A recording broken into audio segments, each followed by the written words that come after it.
last night, again, as you know, what the name of this show is, it's on the mug. So if you don't mind a moment, other than this show and NFL Game Day Morning, I'm proud to let you know about a show that I'm hosting every Wednesday night called The Grind. NFL The Grind is the official name, on Epix. And it's NFL Films produced, and Epix has its hand in producing it as well and distributing it. And it's a wonderful show. It's an old school NFL Films type show. I'm hosting it, doing a lot of the voiceovers. Kind of first time when we watched it, Susie and I. And there's a weekly whip segment where we run through the games of the previous week. Right. And NFL Films produces it with music and the spinning football and everything. It's the best. And I turn to Susie, I'm like, the 10-year-old in me, and also the 50-year-old in me, can't believe, here's my voice on an NFL Films produced highlight reel, right? So at any rate, there's that. I have a last word segment where I give an essay, and in between there's something called a deep dive, where we're sending 2 correspondents out to teams, sites, etc. First week was Brett Favre hanging out with Drew Brees in advance of his first game as a 40-year-old. Joe Namath, prior to Sam Darnold, performing, getting mono. That was not covered. Pre-mono. That was pre-mono. Pre-mono. Oh, well, although we heard Sam had the effects of something in that game. Oh. And then week 2, Charles Woodson went down to Miami, saw some of the Dolphins, had a great moment with TB12, asked him, that was a fumble. That was a great moment.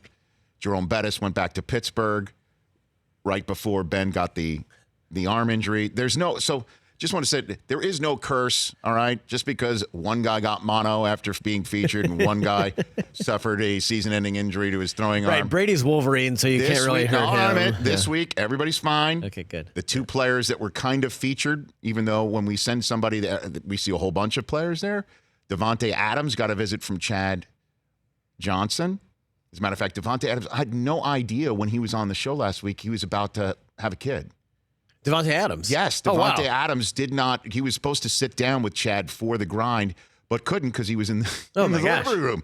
So there's a great moment at the end of the show. Chad gives Devontae Adams a baby gift. It's really awesome. And then DeAndre Hopkins came here to Los Angeles. As we all know, the Texans came and played the Chargers. So the grind got Snoop Dogg to be the correspondent, to be with DeAndre Hopkins prior to the game and after the game.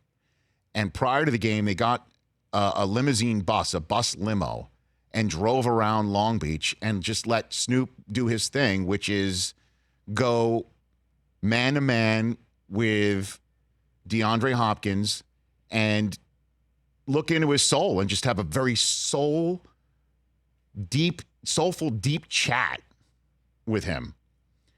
And as they're riding around, have you seen this yet, Chris? I have not. Okay. As the subject of mental health came up. Okay. Because, again, Snoop is about life. Right. Snoop loves football. He coaches it. He's a youth football coach. That's what we love about Snoop, is that he's about not just football, about the man, the heart, the family. So mental health came up. I don't know how it did, but it did. And DeAndre Hopkins really shared about how he has some mental health, I don't want to use the word issues because that's infused, but he definitely seeks out advice and on occasion help so he can get ready for games. And it's not like some sort of sports psychology, it's life. Give a listen. Since I've been playing, man, I think I had at least somebody in my family die, somebody in my family go to jail. And these are close people to me. It's hard to say, but growing up in that community, like, tragedy is almost something that you learn to deal with. You become immune to it. Man, I know. And it's sad, but it's sad, true. Because, like, man, all right, somebody passed. Like, dang, you're going to mourn for a couple of days, but it's like... you right back to... Yeah, it's hard. Like, I need counseling sometimes, about things like that. To help you understand why you don't have as much emotion behind certain things that you should. And then why you have more emotions to things that you shouldn't. You may be more connected to, like, why a quarterback can throw me the ball, why I dropped the ball, and then when somebody in your family die, you're not even that mad over that. Exactly. Like, get my emotions in order. Yeah. And, you know, I'm dealing with that. I'm growing as a person, and, you know, I can openly say, you know, I'm trying to, you know, get better at that part in life. You know, you see what's going on with Antonio Brown right now.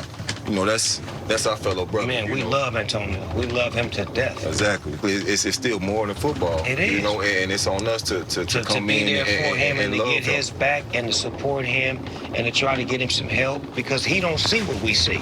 If we was going through it, we would want somebody to come in and say, man, we gonna get you some help. We'll go get you a little bit of mental help, get you right. And ain't nothing wrong with help. Because in the black community, we always thought getting help was wrong. Why you think that is, man? Because we brainwashed. We brainwashed not to know that help is all right. It's okay for something to be wrong with you and to go get it fixed. But it's my job. It's your job. It's Jay-Z job. It's everybody that's in the position of power to say it's okay to get help. It's okay to be vulnerable. Right. So that was amazing. So let me say this. If I'm in any position and I feel I'm blessed with this microphone in front of me and in this position, to say it's okay to feel vulnerable. It's okay to say I need to seek help to deal with vulnerabilities or emotional issues.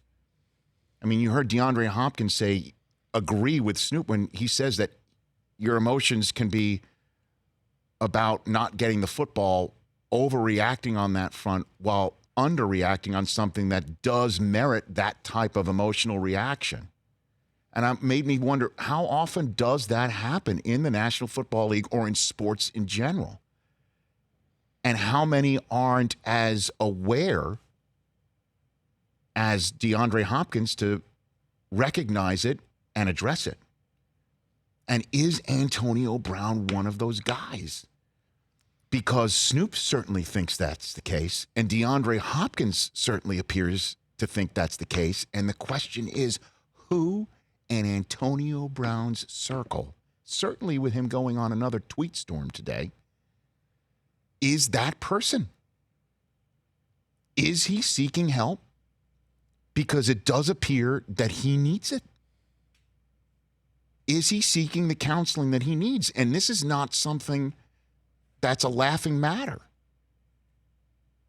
Just because, again, there's no crutch, there's no cast, does not mean it's not a significant malady that needs to be addressed. And more, we're having the conversation about mental health being important and more front and center in the world of sports. That blew me away, that conversation last night. Blew me away. Because I saw that for the first time as I was watching it last night. And I would love for people to share it and talk about it because it's important. That was real conversation right there. And I wanted to bring it all to you. For more of The Rich Eisen Show, tune to Audience Channel 239 on DirecTV for free on BR Live or download The Rich Eisen Show app.